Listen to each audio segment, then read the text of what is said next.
Okay, hello everyone. Welcome. Thank you for joining us today. If you need closed captioning, you can simply click on the CC button located at the bottom of your Zoom screen. And if you're watching the recording on YouTube, there's also a CC button that you can click to enable the captions. My name is Lauren Wittick, and I am the Communications Specialist for Region 4, which is based out of the University of Utah's Eccles Health Sciences Library. Region 4 is made up of 9 states: Arizona, Idaho, Colorado, Montana, New Mexico, the Dakotas, Utah, and Wyoming.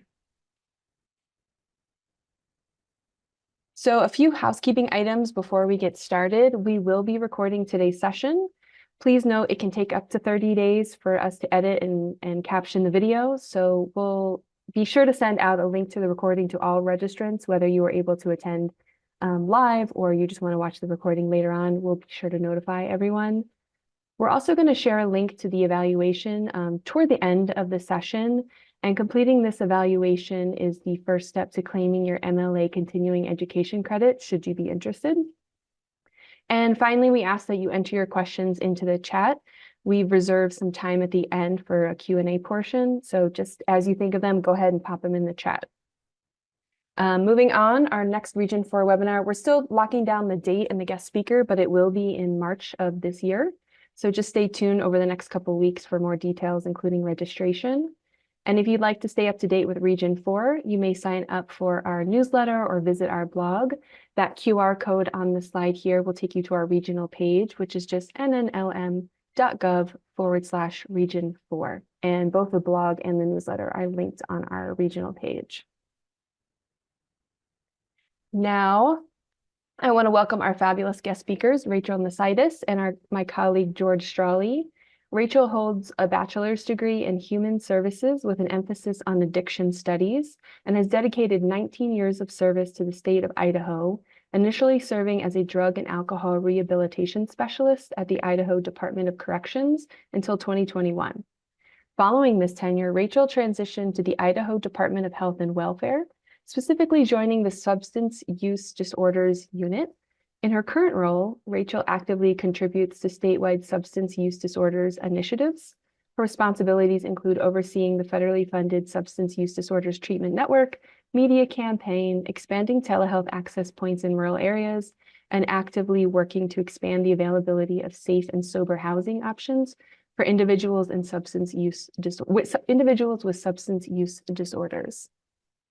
As an engagement specialist with the network of the National Library of Medicine, George Strawley, my colleague, works on funding and training aimed at addressing health disparities through reliable health information. George is a member of the NNLM Telehealth Interest Group, and he works for the network's Region 4, which serves the Intermountain West and the Dakotas, as I mentioned earlier. With library experience in both public and academic settings, he's based at the University of Utah's Spencer S. Eccles Health Sciences Library. So now I'm going to turn it over to George and Rachel. The floor is yours. Thank you, Lauren, and thank you for joining us today. I am just going to share a screen here. There we go. Okay. And yes, first, a couple of disclaimers. The language here on this screen basically says that our views do not necessarily represent those of the National Institutes of Health, the National Library of Medicine, or the Idaho Department of Health and Welfare. Just wanted to clarify that. And these are our organizations. Rachel is with the Idaho Department of Health and Welfare, and I am with the NNLM. We have a few objectives today in our presentation. We will give you a very brief introduction to telehealth and discuss how libraries can aid telehealth in their communities. I will discuss a couple of ways you can learn about telehealth. Then Rachel will provide an overview of the Idaho Department of Health and Welfare and talk specifically about their Third Space project. By the way, there will be a spot where I will share a few QR codes with you. So I want to give you a heads up about that. If you're not a QR code type of person, we will drop the links in the chat for you as well. They're just some resources that might be helpful to you. And this is just a picture of me. We'll move on. Okay. To begin, we'll talk about the history of telehealth and telemedicine, as well as the distinctions between the two of them. Um, the definitions vary, but telemedicine is basically described as remote clinical services, such as for medical doctors and providers. Telehealth is a broader topic and can include remote non-clinical services, such as mental and behavioral health. I should also mention that telehealth can include digital devices that allow for real-time patient monitoring over a remote connection. Um, Apple Watch would be a good example of this. It has been shown in heart monitoring studies that the watch was beneficial for monitoring the patient's heart rate.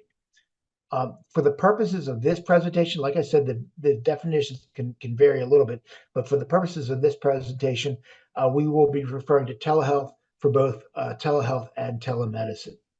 Um, the idea that we could provide healthcare services remotely has been around for a while. In 1879, which was 3 years after the telephone was invented, Lancet Medical Journal recommended the use of telephones to meet with patients to reduce the number of unnecessary doctor visits. Um, in 1924, as you can see here, Radio News Magazine did an article hypothesizing that in the future, people would no longer need to go to a doctor's office for non-emergency care. Instead, the doctor would come to them via a radio and two-way screen. Uh, Now that the future is basically here, telehealth can be used over the telephone or in a two-way screen in every medical and behavioral field for all or part of patient and client care. This would include non-emergency and informational visits, follow-ups to include behavioral health therapies and assessments, which can all be done via telehealth. Obviously, if you have an emergency, you still want to go to the emergency room, but a lot of things can still can be done by telehealth. Also, a University of Rochester Medical Center study found that telehealth was not only an effective way of delivering healthcare to patients while maintaining traditional reimbursement rates, it also increased healthcare access for underserved and vulnerable populations. And library telehealth has a lot to do with serving underserved and vulnerable populations. Um, Telehealth offers an array of advantages with respect to barriers related to access to treatment. A telehealth patient doesn't need to travel long distances to obtain services. It's also safer during inclement weather. Um, there's also a convenience and flexibility factor. Patients can request less time off work, and they don't have to find child care or elder care. They're able to find a time that better works for the patient. Telehealth also expands options regarding format of an appointment. If a patient prefers telehealth over an in-person appointment, this meets that need. In turn, that increases the likelihood they will continue on and complete that treatment. If making it to the appointment is easier, then continuation of care is easier. Telehealth can reduce the financial burden of a medical appointment. There are lower fuel and car maintenance costs and no lost wages from taking time off work to go to an appointment because you don't need to travel as far. Um, and there's no additional transportation costs if someone doesn't have their own automobile. You don't have to pay for an Uber or something like that. Um, Specialty services are also available, such as neurology, oncology, and psychiatry. Um, Healthcare organizations and even retailers have begun to recognize a market for telehealth. The list of companies that have announced virtual care services include Costco, Walmart, Amazon, Walgreens, and my personal favorite, Best Buy. Retailer services are often marketed directly to the consumer on a pay-as-you-go basis. Um, so how often is telehealth really used? Well, there was a 2022 study by the National Center for Health Statistics that surveyed telehealth users over the course of a 1 year period. So that was during the COVID period. During 2021, 37% of adults surveyed used telehealth for at least one service. Even with the pandemic receding, future uses is expected to rise as more providers offer telehealth services. Um, and there's also, with the infrastructure bill, the federal infrastructure bill, that it will allow for increased broadband access in rural areas, allowing more patients or clients to use telehealth services in those regions. Um, Here are a few highlights of telehealth data analyzed from 5 University of California care systems. This study looked at 3 million telehealth encounters over a 2 year period from 2020 to 2022. So again, it was during COVID. Um, and in the 5 systems that were studied, 5 health systems that were studied, telehealth saved healthcare systems $33.5 million over a 2 year period in just those 5 systems alone. They've saved travel hours. They even found that telehealth saved injuries and even lives because people were not getting into car accidents on their way to the doctor. This map shows states where there is at least somebody working on a telehealth program. In many cases, this can be one library pioneering a new service on their own. However, increasingly, we're seeing state libraries like Delaware, Wyoming, and Maine, and of course, Idaho. They're doing programs to enable private and secure telehealth access at local public libraries. They usually rely on federal money. So let's see there. So I wanted to play a video that will show you what a library telehealth appointment looks like. This is kind of what the patient experiences.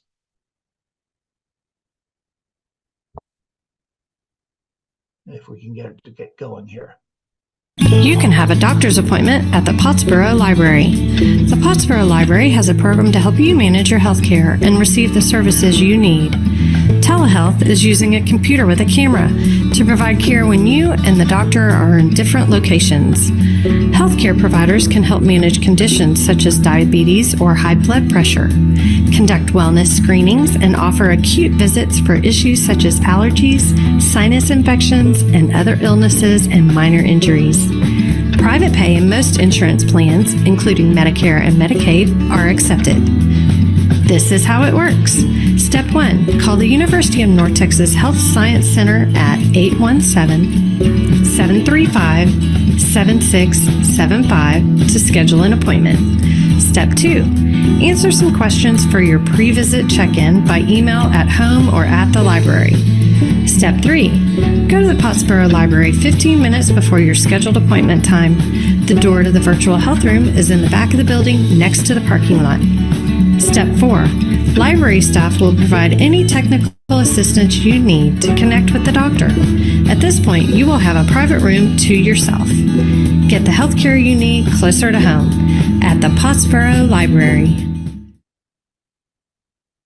So that's kind of just a quick picture of what it looks like. There are other videos out there, by the way, including another one from Pottsboro and some from several other states. That was just the one I chose for giving you a look at what the patient experiences. So now we'll talk about a couple of telehealth resources available to you for free from the network of the National Library of Medicine. We're also going to tell you about a couple other places where you can get telehealth information. Um, so one thing NNLM identified early on in our discussions about telehealth was an important need for training that answered questions specific to libraries. It kind of addressed the concerns that typically come up among staff administrators when they're trying to make decisions about a telehealth. So we developed a free course, called Telehealth 101, What Libraries Need to Know. The course is an asynchronous course, meaning you can take it within a certain time frame, but on your schedule. It's on our online platform that provides an overview of telehealth. Unlike other telehealth courses that are focused on providers, this one focuses on library issues. It takes 3 hours over the course of 3 weeks and carries credit toward the Consumer Health Information Specialization, which is offered by the Medical Library Association. So you can get continuing education credit for it. You can see the 4 objectives for the course here. Learners will recognize different approaches to telehealth in use among libraries. They will address some of the potential ethical and legal concerns that typically come up when libraries discuss telehealth, the typical questions that people have. Identify resources they can use for telehealth services, and describe the role that libraries have in support of patrons' digital skills training and their health reference questions. These are some of the comments we have had about the course. I won't read them, but much of the course is structured around interviews with librarians and others who are working on telehealth access. Learners especially liked the opportunity to hear about these other librarians' experiences with it. They liked interacting with their classmates who were trying to figure out telehealth for their libraries as well. We offered the course twice last summer, and both sections had full registrations. We are offering it again, and unfortunately, it is already filled up at this time, the section for February 5th. However, we expect the course to be offered twice more over the following year after that. The QR code on this slide and the link that is being put in the chat will take you to information on the class and how to register. There you can track information on the next 2 sections as they open up. And I'll remind you again, the course is free. We also encourage you to sign up for an account with NNLM to receive news related to this course and other training opportunities, including our live webinar series. Now, about the live webinar series, which is a separate thing. Here's the information on it. It is called implementation. The next section is called implementation of telehealth services in rural public libraries. And it features 2 speakers from the Colorado state government who are working on telehealth. The webinar will be on April 3rd.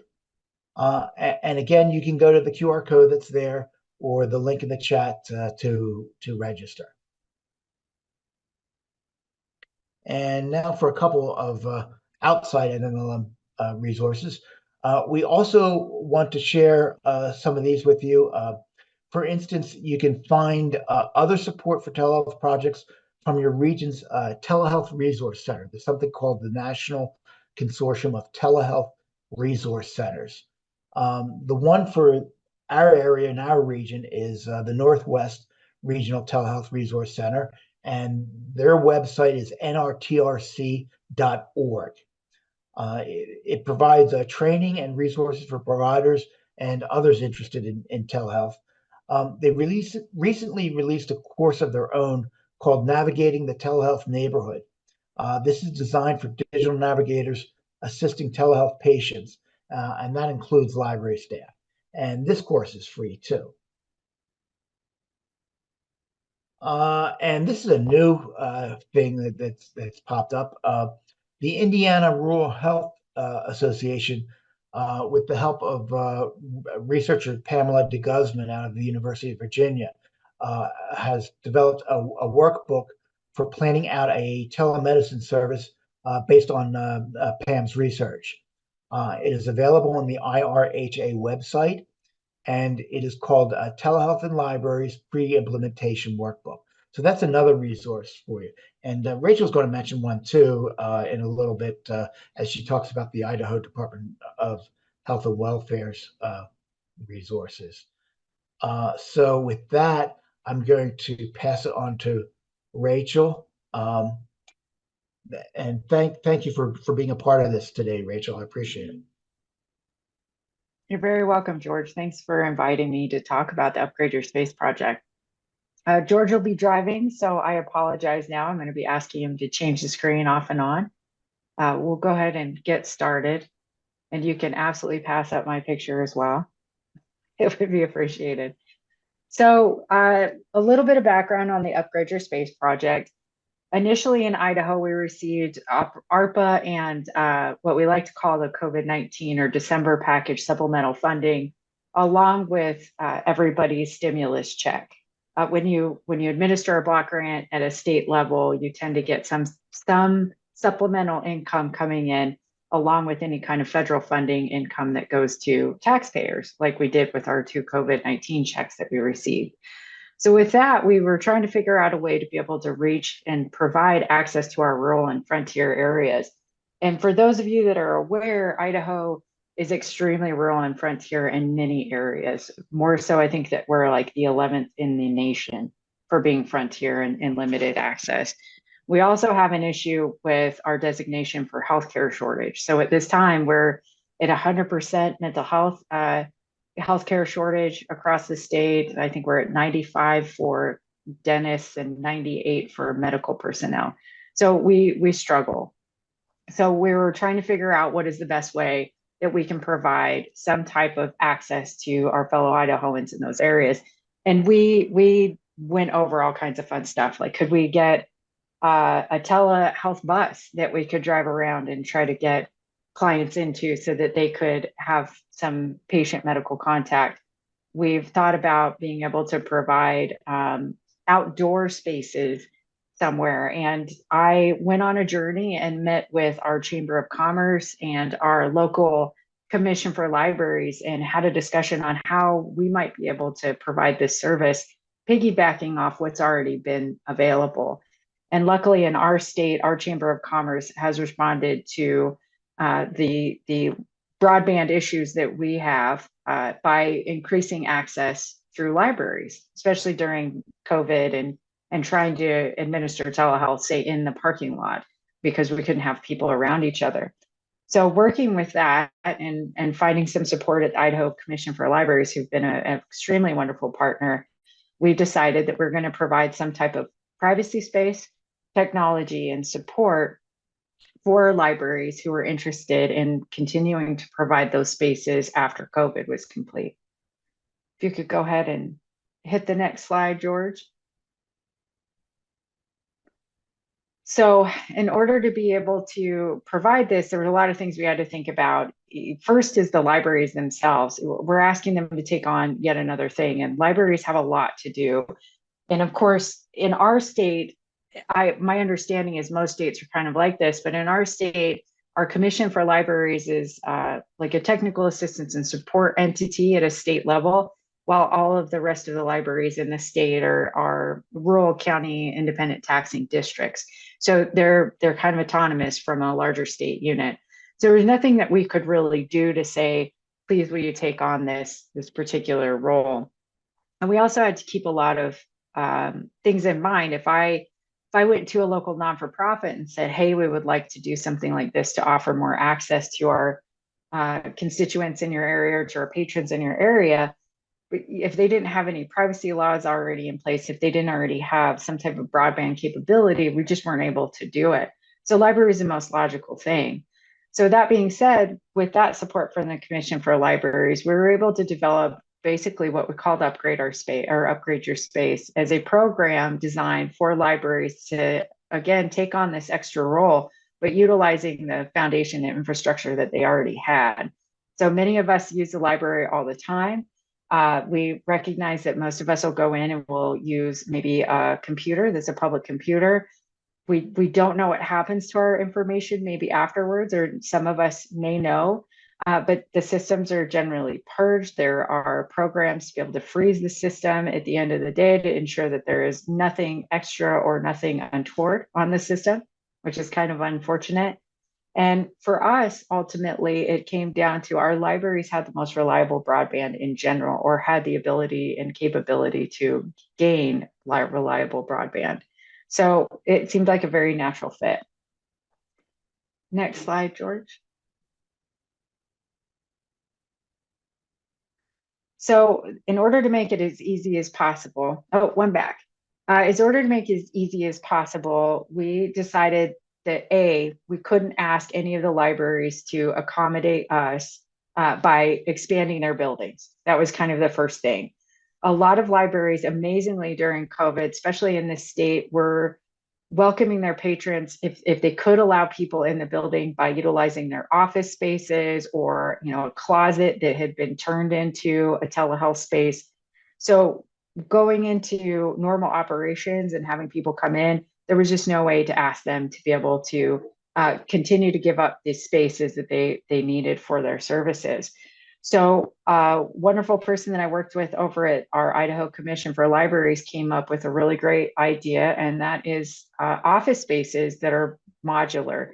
So for some of you, you might have seen these, but modular office spaces are standalone. They plug into a 120 volt outlet, your standard household outlet.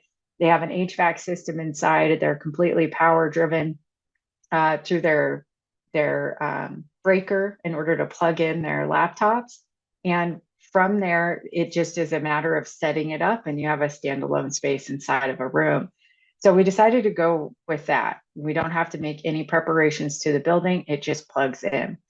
So on the application, we wanted to make it as easy as possible. So we provided, are you living in a community under 30,000 people in a contiguous area? Did we stick with that over the length of the program? No, we did not. We decided to go ahead and open it up to several communities that did not meet that standard, but we had the available funds to do so. We needed to ensure that they had an adequate space for a privacy area. We talked about those pods that we placed, but some libraries in Idaho are like 400 square feet. If you could imagine a very tiny modular building with absolutely no space for anything extra, but they still wanted to be able to provide this service to their patrons. So we did come up with a partition option for those libraries, and they're somewhere around 7 feet tall. They're about 3 inches thick. They have a lot of sound batting and soundproofing inside of it. They can be folded up like an accordion and pressed against a wall, or actually put into a closet if necessary. So we also wanted to make sure that the fire inspectors in their area and their boards were okay with it. So we did ask that all of our libraries have a discussion with their local fire inspectors to make sure that we weren't putting them in any danger, or possibly getting in the way of an exit. And we asked that they manage the space like a scheduling system. I know that some libraries, or some libraries that are providing telehealth, or some states that are providing large amounts of telehealth options, have kind of opted for a network of providers to have access to their particular pods or spaces.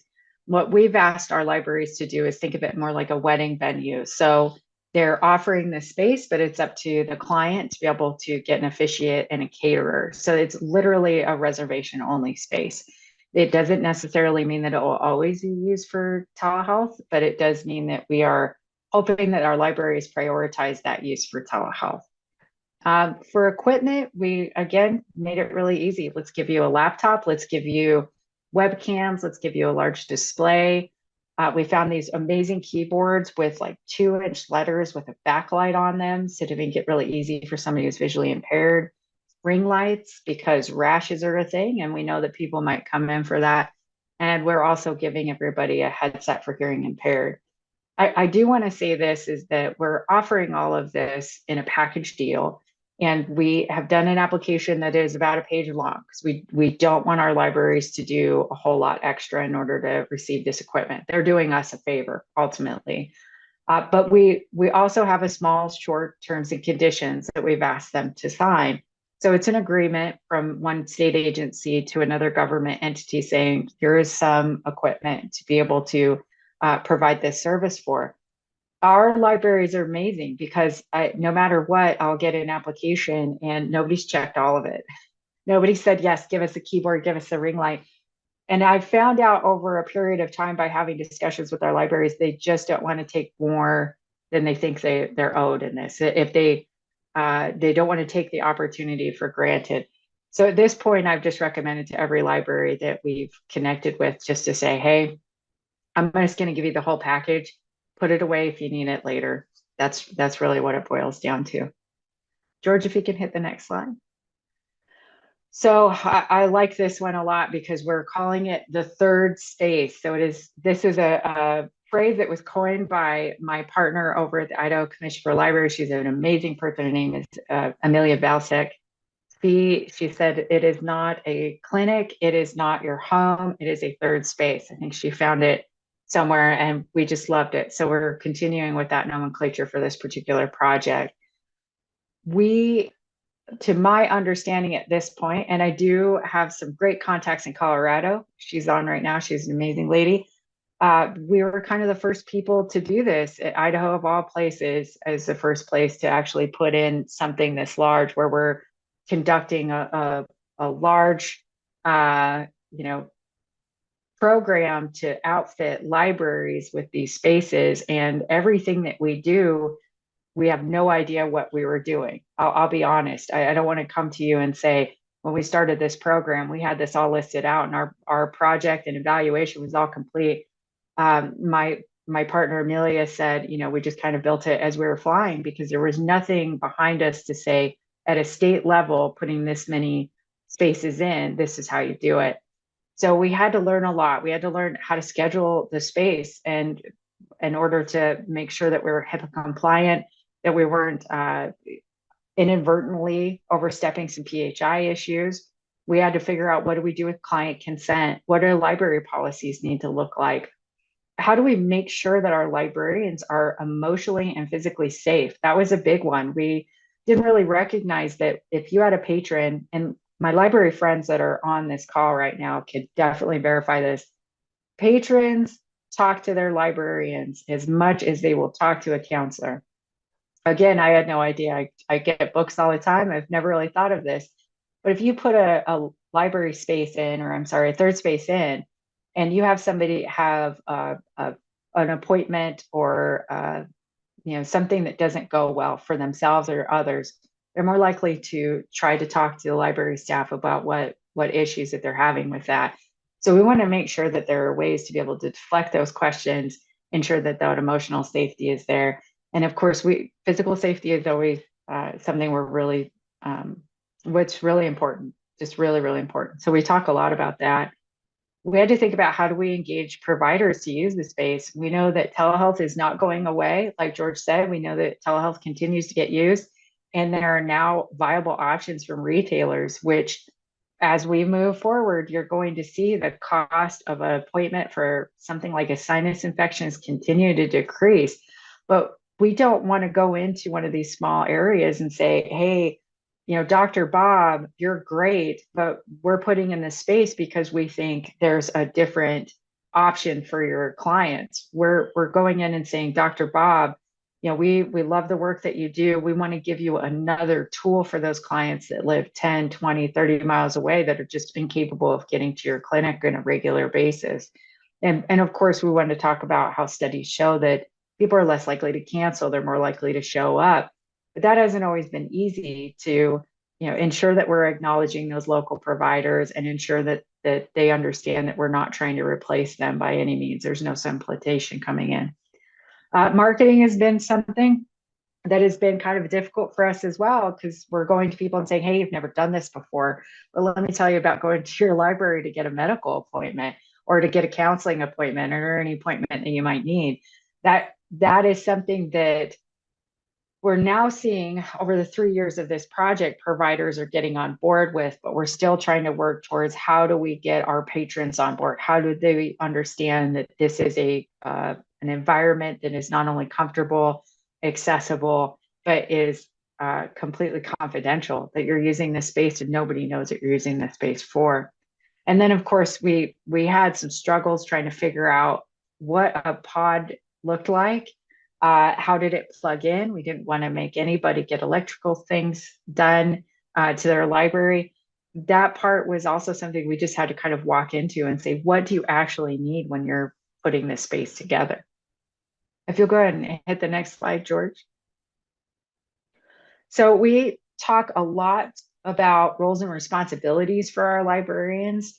We want to make sure that they completely understand that they are basically just monitoring and scheduling and reserving a space.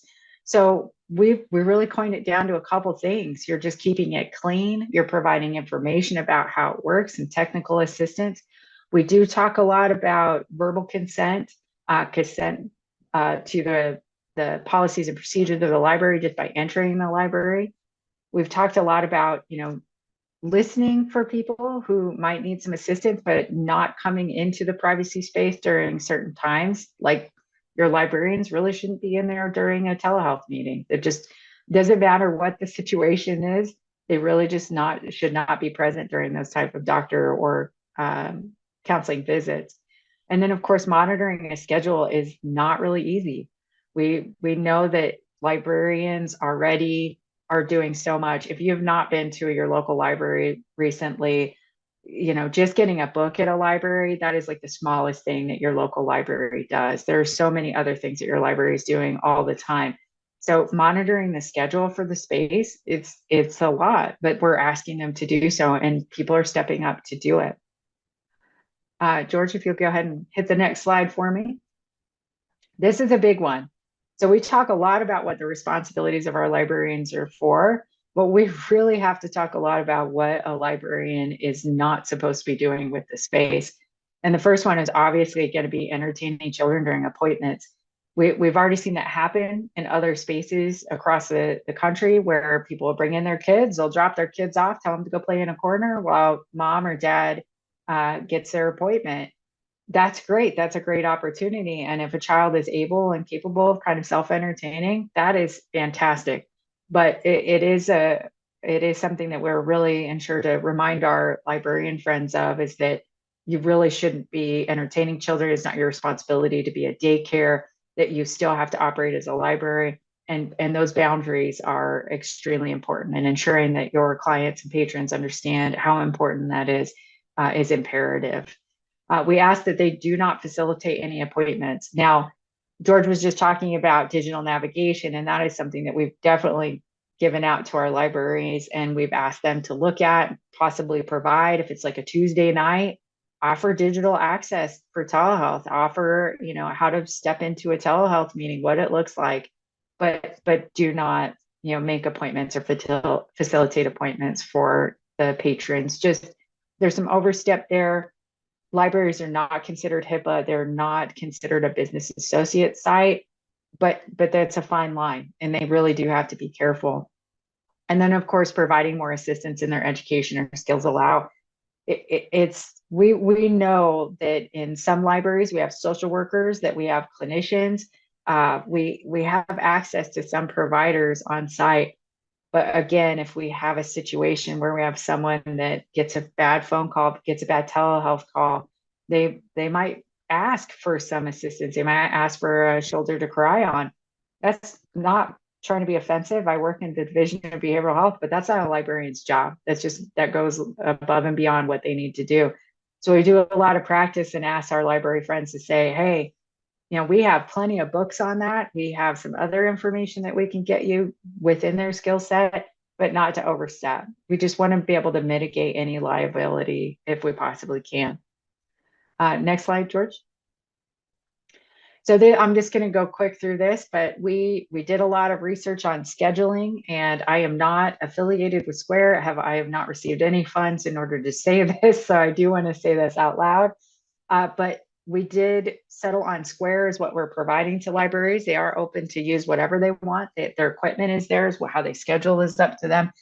But I do want to say is that Square does provide a free calendar scheduling tool for nonprofits, and a lot of our libraries had already used something like Square in order to get their fees and things that they needed to do monetarily through the library.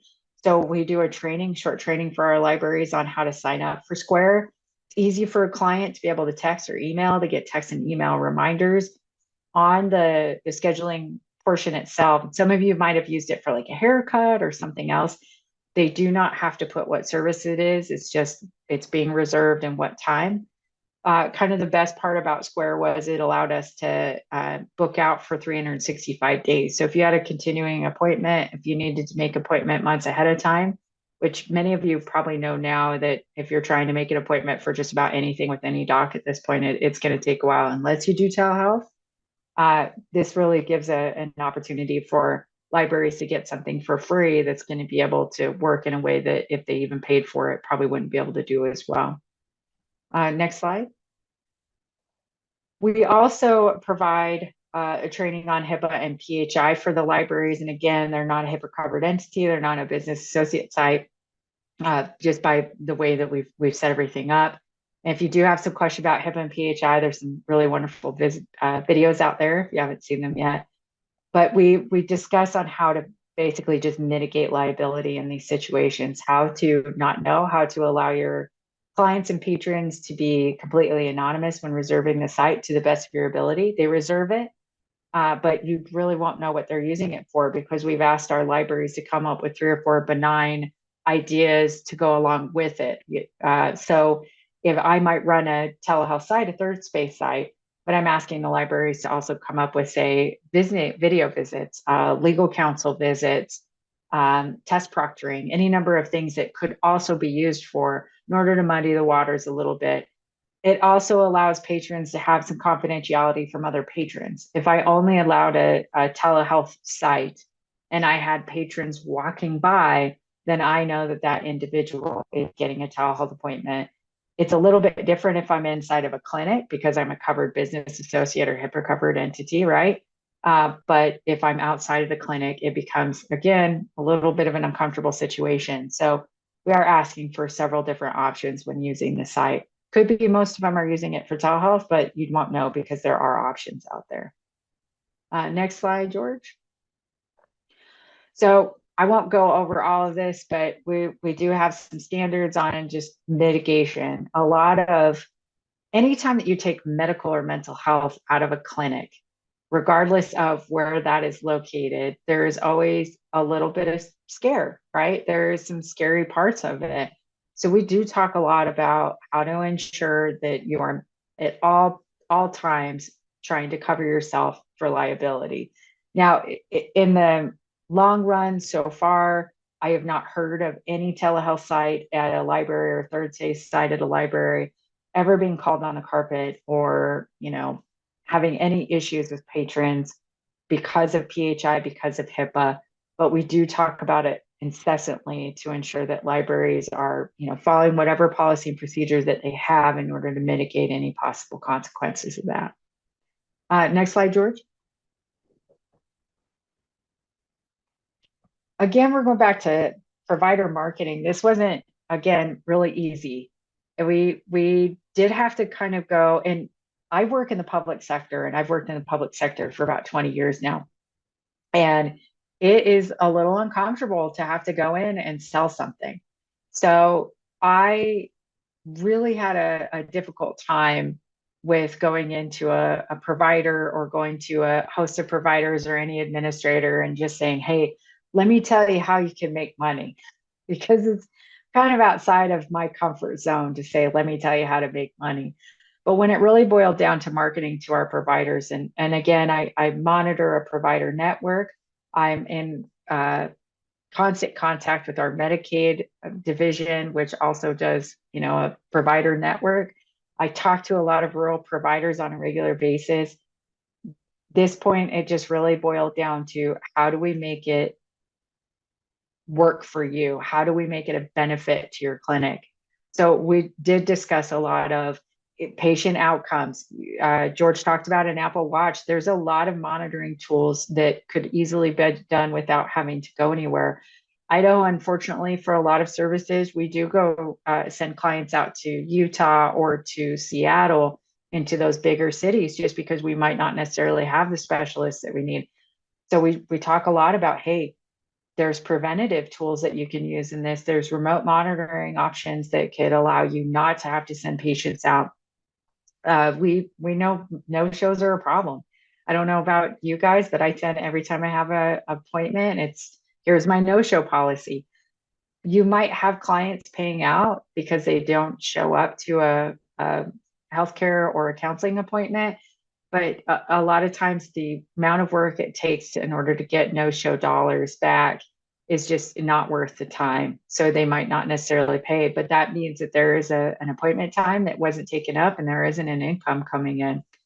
We talk a lot about overhead costs, hiring, and this is, again, we're, venturing into workforce a little bit, but hiring extra people in order to make those appointments or having to keep the building open is costly for any clinic or agency. So we talk a lot about that. Here's how you can make money, either straightforward by having people show up, or just to the simple fact that you're not having people come to your clinic. Then, benefits for patients that George talked about. There's a lot to be said. My specialty is in substance use disorder services. We have a lot of people that don't have driver's license, that live in rural areas that necessarily have such treatment providers. So for us, there are so many benefits, not just for a medical appointment, but from a treatment perspective and from a counseling perspective. Just financially, just being able to take time off that job, or just trying to be able to not have to take somebody else's car or ask for a ride to get to your appointment. So again, benefits for providers has been our big one, but we are slowly working towards benefits for patients. And luckily, Amazon and Best Buy and all of those places have kind of helped us up the ante a little bit. Next slide, George. So this is one of my favorite quotes. I don't know if everybody's into Mark Twain, but a man who carries a cat by the tail learns something he can learn in no other way. And we'll say a woman in this case. I went into this project assuming that I would just drop equipment off and I would give some information, do a dance, and then I would be out of the situation and it would be done and complete and it'd be great. And like I said, it has now been a 3-year adventure. Learning how to do this. Ultimately, I know that there isn't a lot out there to say this is a great way to do it. This is best practices. This is evidence-based. We are building the plane while flying it. So what ICFL has done is, our Idaho Commission for Libraries has done, is actually worked with a contractor to put together a quick start guide for libraries, which there is a link for that we'll share. In that quick start guide, it has everything to do from policies to marketing to information at a library level to just start your own. If you weren't able to get funding in any other way, this is a great way to do it. Or if you've received equipment, this is also a great way to do it. There was a lot of people that were actually built into this. There were conversations, there were, lawyers at the table talking about it to put this toolkit together. And it is an amazing toolkit. There's even information on, like I said, marketing, yard signs, brochures for patrons. So I highly suggest you go there if you're really looking to be able to start a third space site. At my level, at the state level, in health and welfare, we're actually working with the University of Washington to develop a guide for a state level agency to do multiple third spaces at the same time. Again, here's my disclaimer, right? I'm not speaking for health and welfare. So you guys heard that, it's recorded. But there is a lot of funding out there. And we know that Centers for Medicaid, Health and Human Services at a federal level, a lot of states are looking at ways how to support these kind of options and access for their rural and frontier areas. There's money that comes in for things, and we have that discussion, but a lot of times we're not really thinking about how we can use it in a way that's just on the ground level. So with our guide that we'll get from the University of Washington in May, we hope to have a webinar on that as well. It's free. All of this stuff is free. We will hand it out to anybody. It's a living, breathing document. It'll tell you how to, to implement everything that we've done this way and then some, because we're asking other agencies in other states that have also done something similar to contribute. And hopefully that will give you some assistance. And that's all I got. It was longer than I thought. Thank you, Rachel. You're welcome, George. Yeah, we've got a few minutes for questions. Yeah. And I think we've got some in the chat. Yeah, I And can start reading those off. Let's see here. So the first question is from Liz regarding the telehealth course. Liz asks, do those initial steps help create the accounts for the patients that they need to log into their appointments, set up their MyChart username, password, for example? Do the librarians ever help with those initial steps? I guess that could be Rachel or George. yeah, well, how does it work in Idaho? Have you gotten into that issue, Rachel? For the training piece of it, well, Yeah. it just kind of depends on we've actually not we've facilitated our own short PowerPoint presentations, but mostly we've been pushing people towards an NLM and to the NRTRC in order to get that extra assistance. We're trying not to be extremely redundant, which is really easy to do when you're first doing this because everybody's kind of working on it. So luckily, like George, myself, a lot of other agencies are putting a lot of work into it. For Idaho's purposes, we've just really been trying to ask other people, what do you have and what can we give out? Yeah, yeah. I think there's a kind of a distinction that needs to be made there. I mean, it's one thing to help somebody with logging on to a Zoom or whatever platform is being used, but getting into something like MyChart, which is a medical record system, that's a whole other issue. I would say that libraries are already well used to helping people with basic uh, digital digital navigation skills. Um, but for something like that, you're going to need to work with the provider. I would say. Would you agree with that? I would, and I just saw it pop up for a lot of video visits through MyChart, and that is true.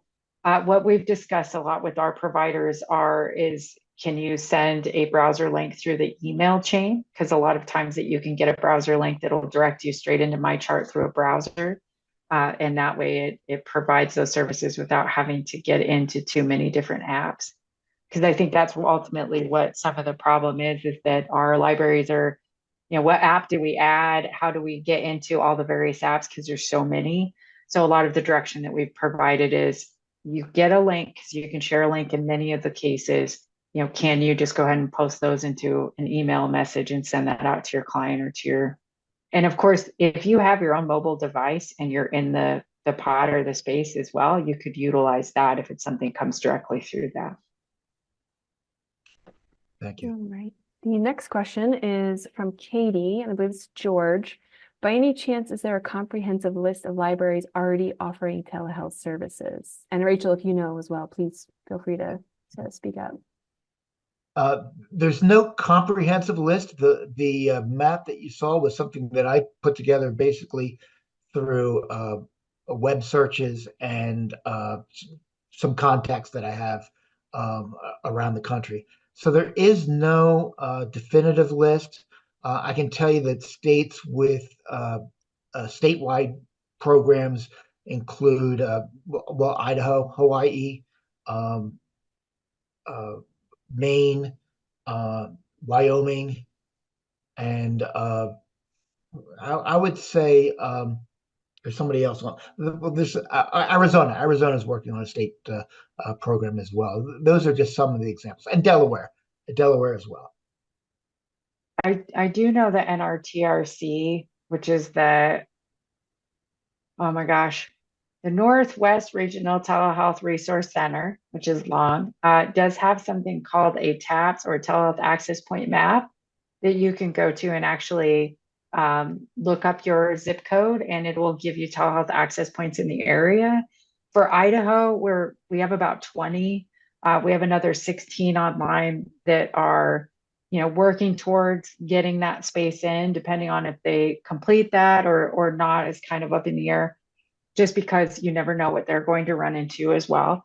But I think it is probably more of if it's a state level, then we'll probably know more often and not how many that we have. If it's a local level, I would just check with your local library. Amazingly enough, there's a lot of that are working out there that have not discussed it at any level, like ours, that are just doing it out of the kindness of their heart. All right, the next question is from Mallory for Rachel. How do you work with healthcare providers that are required to bill insurance? I've had difficulty working with this since all library programs must be free.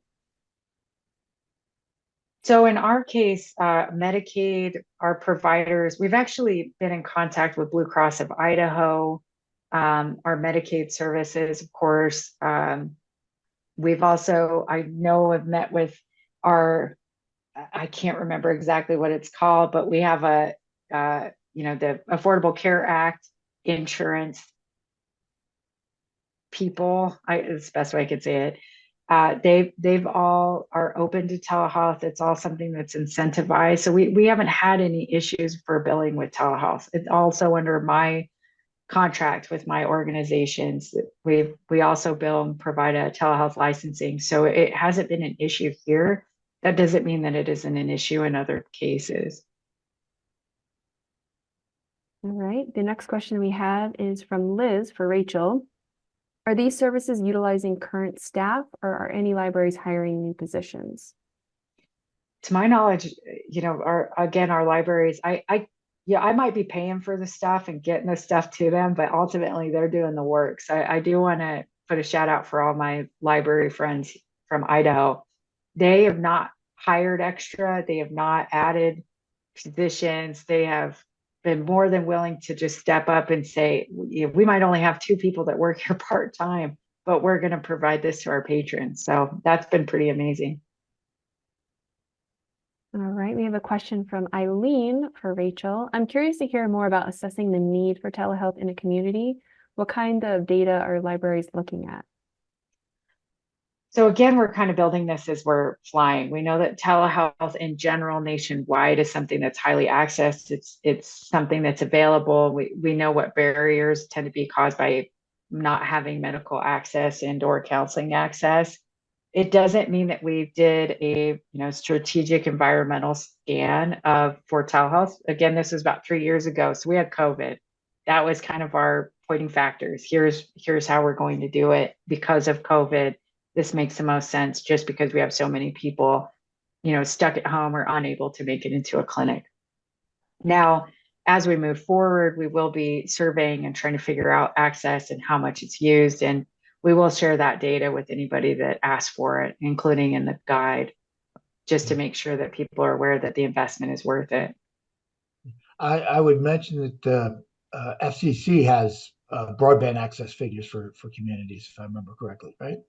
Yeah, that is true. Yeah, and we also have one for Idaho specific. So that is a good point. And this may be covered in that guide, but Katie was curious, Rachel, could an equipment list be provided? Meaning, can Rachel or someone from Idaho provide the equipment list they asked their libraries to provide? Thanks.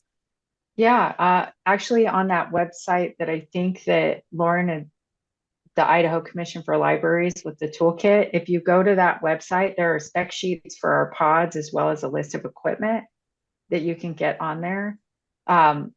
Also, when we do release that guide, we'll have everything from a 3D model of the pod with all of the pieces and parts to it, as well as just a comprehensive equipment list to look at. Ours was not one size fits all. There are a lot of different libraries and a lot of different agencies that are giving out different equipment, different reasons. But for us, we just gave the basics. So, and it's all on that website. Yeah. Right. I'll mention that our course has some of that information in there. Another thing, in addition to the technological equipment, some libraries like to have some like basic medical equipment, like a thermometer or blood pressure cuff, things like that. Right. Well, we are at time. If we didn't get a chance to answer your questions, you can always email the presenters, or you can email Region 4. That's just region4@nnlm.gov. I'll put that in the chat just in case. There we go.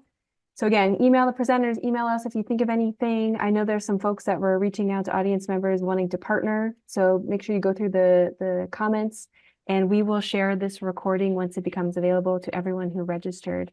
Otherwise, have a great day, and thank you for attending. Thanks for watching. This video was produced by the network of the National Library of Medicine.